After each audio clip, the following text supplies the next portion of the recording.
2026년 1월 2일 금요일 아침입니다. 안녕하세요. 새해 첫 주말을 앞두고 있는데 다들 기분 좋은 하루 시작하고 계신가요? 안녕하세요. 오늘은 저희가 받은 여러 자료들을 보면서 2026년 초 세계의 중요한 움직임들을 한번 짚어볼까 합니다. 네. 정치, 경제부터 국제 정세, 기술 분야까지 올해 흐름을 좀 엿볼 수 있는 흥미로운 지점들이 꽤 많더라고요. 바로 시작해 볼까요? 좋습니다. 그럼 가장 직접적으로 힘이 드러나는 곳이죠. 미국 정치, 그리고 돈의 흐름부터 한번 살펴보겠습니다. 트럼프 대통령의 슈퍼팩이 지난 6개월간 1억 2천만 달러를 모금했다는 소식이에요. 와, 1억 달러가 넘는 돈이라니 정말 엄청난 규모네요. 그렇죠. 근데 기부자 명단을 보니까 이게 좀 재밌어요. 월스트리트의 거물들도 있는데 오픈 AI 공동 창업자나 크립토닷컴 같은 기술업계의 이름들이 눈에 띄거든요. 네, 맞아요. 그렉 브록만이 2,500만 달러, 크립토닷컴 운영사가 2천만 달러, 또 블랙스톤 CEO가 500만 달러. 정말 다른 분야의 사람들이 한 곳에 돈을 쏟아붓고 있는 거죠. 그러니까요. 이게 단순히 한 후보를 지지한다 이런 걸 넘어서는 거죠. AI나 암호화폐 같은 산업들은 이제 막 크고 있는데 정부 규제 하나에 완전히 미래가 바뀔 수 있잖아요. 아, 그렇죠. 그러니까 자신들의 이해관계를 정책에 반영하기 위해서 정말 적극적으로 움직이고 있다. 이렇게 봐야 합니다. 이 돈이 결국 공화당의 선거구 재조정이나 새로운 투표법 추진에 쓰일 거라고 하니까요. 국가 단위의 정치 지형이 이렇게 움직이는 동안에 도시 차원에서도 아주 큰 변화가 있었습니다. 뉴욕시에 새로운 시장이 취임했거든요. 네, 조란 맘다니 시장, 전임 시장이 부패 혐의로 기소됐다가 트럼프 행정부 개입 이후에 기각되고 이런 정치적 혼란이 좀 있었잖아요. 네, 맞아요. 그런 상황에서 등장한 거라 더 주목을 받는 것 같아요. 그렇죠. 이 맘노니 시장이 취임식에서 스스로를 민주사회주의자라고 선언하면서 선거 기간에 내세웠던 진보적인 공약들, 이거 후퇴 없이 이행하겠다, 이렇게 못을 박았어요. 첫 업무 지시도 주택 문제 해결을 위한 태스크포스 구성이었고요. 뉴욕시정의 방향이 아주 급진적으로 바뀔 거라는 예고편 같은 거죠. 자, 그럼 경제 분야로 한번 넘어가 볼까요?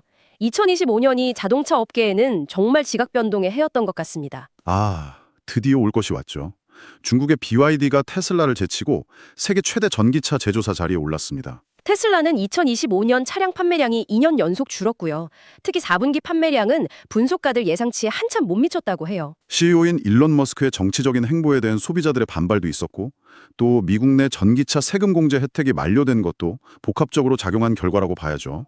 그런데 여기서 진짜 흥미로운 건요.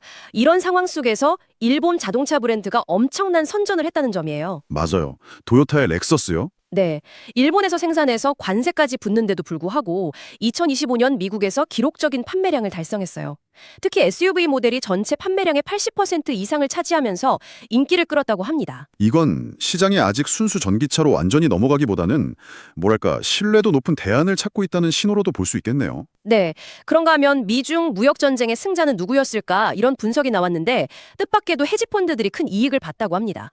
2025년 한 해 동안 관세 위협이랑 후퇴가 계속 반복됐잖아요. 네, 예측이 불가능했죠. 그러면서 주식, 채권, 외환 시장의 변동성이 엄청나게 커졌거든요. 헤지펀드들은 바로 이 변동성을 기회로 활용해서 지난 5년 내 최고의 수익률을 기록한 겁니다. 시장의 불확실성이 누군가에겐 위기지만 누군가에겐 정말 막대한 부를 쌓을 기회가 된다는 걸 보여주는 사례네요. 그렇죠.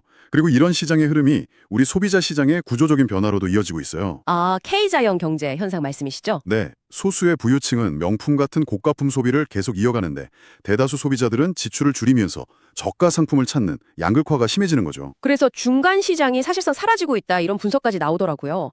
기업들 입장에서는 이제 프리미엄 시장 아니면 가성비 시장 둘 중 하나를 명확하게 타겟으로 잡아야 하는 과제에 직면한 거고요. 이런 소비 심리 변화가 식당 메뉴에도 영향을 미친다는 점도 재미있어요. 아, 그 오젬픽 같은 체중 감량 주사제 유행 때문에요? 네, 맞습니다. 식욕이 줄어든 고객들을 잡으려고 레스토랑들이 새로운 메뉴를 고민하고 있다는 것도 흥미로운 변화죠. 국내 기업 소식도 하나 있습니다. 쿠팡이 대규모 개인정보 유출 사태에 대한 보상안을 발표했는데요. 대상이 3,370만 명의 계정 소유자라고 하니까 규모가 어마어마하죠. 네, 총 보상 규모가 1조 6,900억 원, 1인당 5만 원 상당의 쿠팡 바우처를 지급하는 방식이에요. 다만 이 바우처가 쿠팡 내에서만 사용 가능하다는 점 때문에 개인정보 유출 사태를 오히려 마케팅 기회로 활용하려는 거 아니냐 이런 비판도 나오고 있습니다. 자, 이번에는 국제 소식으로 넘어가 보겠습니다. 새해 벽두부터 유럽에서 안타까운 참사가 발생했습니다. 스위스의 한 스키 리조트 바에서 화재가 나서 약 40명이 사망하고 119명이 다쳤다고 해요. 이게 새해맞이 파티 중이었는데 사고 원인이 참 허무해요. 샴페인병에 꽂아둔 폭죽용초에서 불꽃이 천장으로 옮겨붙은 걸로 추정된다고 하더라고요. 아, 정말 순식간이었겠네요. 네, 즐거운 축하 자리가 끔찍한 비극으로 변한 거죠. 안전 규정의 중요성을 다시 한번 생각하게 만드는 사건입니다. 그런가 하면 이란의 상황이 심상치 않습니다.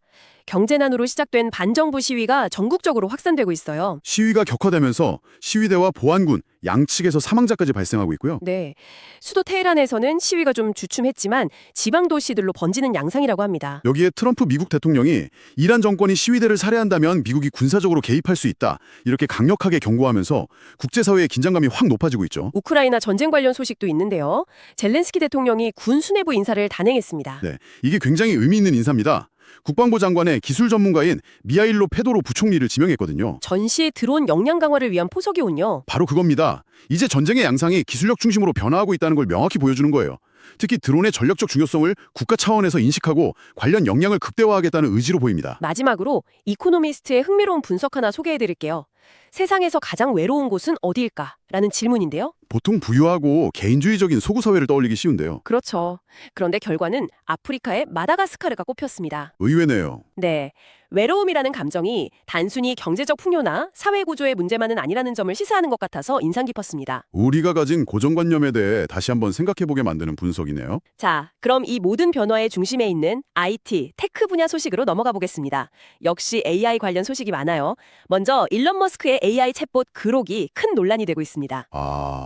아동 성착물을 연상시키는 이미지를 생성해서 문제가 된 사건이죠. 네, 맞습니다. 프랑스 정부는 이걸 명백한 불법 콘텐츠로 규정하고 EU의 디지털 서비스법 위반 가능성까지 제기했어요. 이건 AI의 안전정치나 윤리적 통제 시스템이 기술 발전 속도를 전혀 따라가지 못할 때 어떤 위험이 발생하는지 아주 극명하게 보여주는 사례입니다.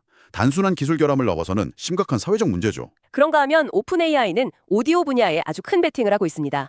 내부팀을 재편해서 오디오 AI 모델 개발에 총력을 기울이고 있다고 해요. 목표가 1년 내에 오디오 포스트 개인용 기기를 출시하는 거라고 하죠. 네, 지금 개발 중인 모델이 기존보다 훨씬 자연스럽고 대화 중에 끼어들어도 이해하고 심지어 사용자가 말하는 중에도 발어가 가능한 수준을 목표로 한다고 하니까요. 이게 상용화되면 정말 스마트폰의 스크린 중심 인터페이스에서 음성 중심 인터페이스로의 전환이 확 빨라질 수 있습니다.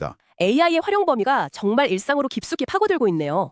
미국에서는 경찰이 드론을 이용해서 교통위반 딱지를 발부하는 등 법 집행의 드론 활용을 확대하고 있대요. 효율성은 높아지겠지만 그 이면에는 시민들의 사생활 침해 우려가 있죠. 미국 수정헌법 제4조, 그러니까 불합리한 수색 및 압수금지 조항을 위반하는 것 아니냐는 목소리가 커지고 있고요. 심지어 일부 정신과 의사들은 AI 챗봇과의 장시간, 망상에 가득 찬 대화가 실제 정신증 사례와 연관될 수 있다는 경고를 내놓기도 했습니다. 기술이 인간의 정신 건강에 미치는 영향에 대한 깊이 있는 연구가 정말 필요해 보입니다. 마지막으로 올 한 해도 계속될 사이버 보안 위협 소식입니다. 보험사 애플란에서 2,265만 명의 개인정보가 유출됐고요. 보그나 뉴요커를 발행하는 미디어 그룹 콘데나스트에서도 최대 4천만 명의 사용자 데이터가 유출됐습니다. 그리고 데이터베이스인 몽고DB에서 아주 심각한 취약점이 발견됐다는 소식도 있었죠. 네, 이게 정말 심각한데요. 별도의 인증 없이 서버 메모리에 저장된 비밀번호나 API 키 같은 민감 정보를 그냥 유출할 수 있는 취약점이었거든요. 와, 기업과 개인 모두에게 정보 보안은 이제 정말 선택이 아닌 생존의 문제가 되었습니다. 지속적인 관심과 대비가 필요합니다. 네, 새해 초부터 정말 다양한 분야에서 역동적인 변화들이 일어나고 있네요. 그렇죠. 오늘 살펴본 이야기들을 관통하는 하나의 키워드로 꼽자면 역시 AI 기술이 아닐까 싶어요. 맞는 것 같아요. 눈부신 발전과 그 이면에 존재하는 사회적 윤리적 과제들이 여러 소식에서 공통적으로 드러나는 것 같습니다. 오늘 살펴본 자료 중에 이런 구절이 있었습니다. 인간의 작업 방식을 그대로 복제하는 AI는 그 잠재력이 제한될 수밖에 없다. 진정한 돌파구는 AI가 인간의 방식과는 전혀 다른 근본적인 원리에서부터 문제 해결법을 찾아낼 때 열릴 것이다. 아주 의미심장한 문장이네요. AI를 단순히 인간 업무를 효율화하는 대체제로 볼 것인지 아니면 인간이 상상하지 못했던 새로운 차원의 해법을 제시하는 파트너로 볼 것인지 근본적인 질문을 던지는군요. 네, 바로 그 지점을 여러분과 함께 생각해보면서 오늘 마무리하고 싶습니다. 기술이 우리에게 익숙한 방식을 더 빠르게 처리해주는 것을 넘어서 완전히 새로운 방식의 문제 해결을 제안하는 미래에 대해 한번 생각해보시는 건 어떨까요?